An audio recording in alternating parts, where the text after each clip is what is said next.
This is an entire invisible universe that's been living on this planet right in front of your eyes this entire time, completely invisible, and we only discovered it in the last century. How much of our own history do we really know? Well, we can go back 5,000 years pretty easily. 8,000 years, things start to get a little murky, right? And anything much beyond that, we really have no clue about. And the question is, have we as a species been aware of this phenomenon much longer? Well, let's look at what we do know. The general consensus is that the American population, when I say American, I don't mean United States, I mean North America, South America, Central American population, really began about 20,000 years ago with during the land bridge, when you had a migration coming over the land bridge and settling this part of the planet. But in reality, it turns out now that a lot of scientists believe that there were many migrations. In fact, there may have been multiple migrations going back, perhaps even 100,000 years ago. Is it possible that our society was aware of these things, maybe even interacted with these things in a certain fashion? Sure, it's possible. Absolutely, it's possible. I mean, most of our history we have no idea about. Mankind's been around for a little while, and for most of that time, mankind's been around. We've been smack in the middle of the food chain. We ate a lot of things, and a lot of things ate us. That's just the bottom line. And about 70,000 years ago, something fundamentally changed. Something changed, and our species was instantly catapulted to the very top of our planet as far as predatory animals. What if it turns out that there's another species that is even higher on that ladder than we are? And I'm curious about archaeological evidence that you're aware of, or that potentially exists. Interesting.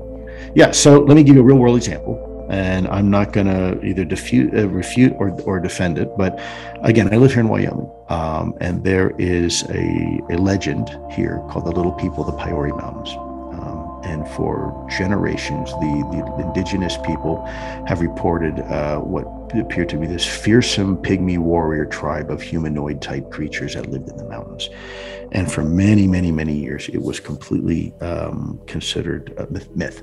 Folklore, right? Yeah. Folklore. And it turns out that scientists began uncovering artifacts up in the mountains that, to some degree, reinforced the notion that there was some sort of small hominoid type creature living in the mountains.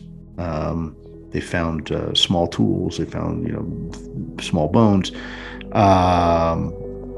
that appeared to be coming from some, human-like creature. Now, I don't know the details thoroughly. I haven't had a chance to really explore it or study it, but that part is true. I think it's very possible that there is potentially some sort of archaeological evidence.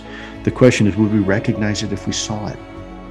What would last long enough for us to go back and say, wow, this is an indicator of alien life on this planet 100,000 years ago? In fact, there may have been multiple migrations going back, perhaps even 100,000 years ago. What would you have to do to achieve that, to accomplish that? It's a lot harder than one might think. And then again, would you recognize it? One might say, well, DNA. If you wanted to do something that was enduring for humanity, that we could look back 100,000 years ago and say, yes, that was absolutely manipulated by an intelligent life form. Well, deoxyribonucleic acid may be one way to do it. You can put coding and sequencing in there that will perpetuate over time, and yes, you'll have some degradation over generations. But in essence, you could do something that way. And about 70,000 years ago, something fundamentally changed. The evidence could be right here, could be right in front of us. Do you imagine that in our space travels we will encounter other forms of intelligent life? You don't have to go anywhere. You can find it here. Yeah. Where exactly? It's just like right under people's noses. Oh my gosh. Wow.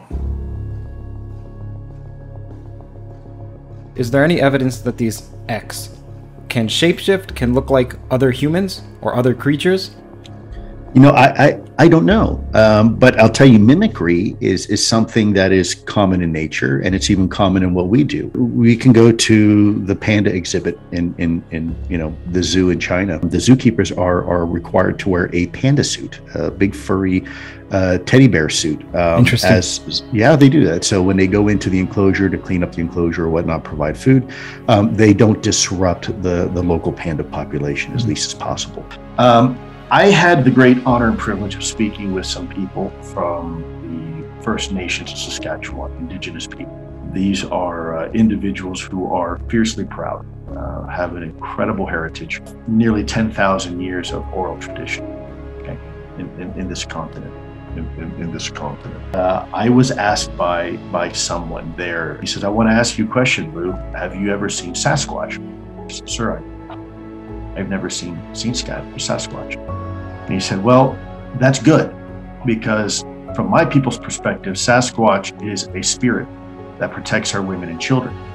Interesting. But we just want to tell everybody that we're very thankful that you took the time out to come search for Casey and prayed for him, and he's good. He is good. He said that he was in the woods, and I asked, like, who were you with? And he said, a bear. Kevin Lansdowne asked, given the clues Lou, DeLong, and others have been laying down, it seems like we're dealing with crypto-terrestrials, not necessarily aliens. Is this what Admiral Byrd found during Operation High Jump? It's absolutely possible that this is something that's been on this planet for a very long time, and it's just as natural to Earth as we are. It could very well be its own. This is crazy as it may sound, could be its own animal kingdom. Just like the hidden world of protozoa and whatnot, of the microorganisms in that animal kingdom that was invisible to us until just a couple hundred years ago. Could be.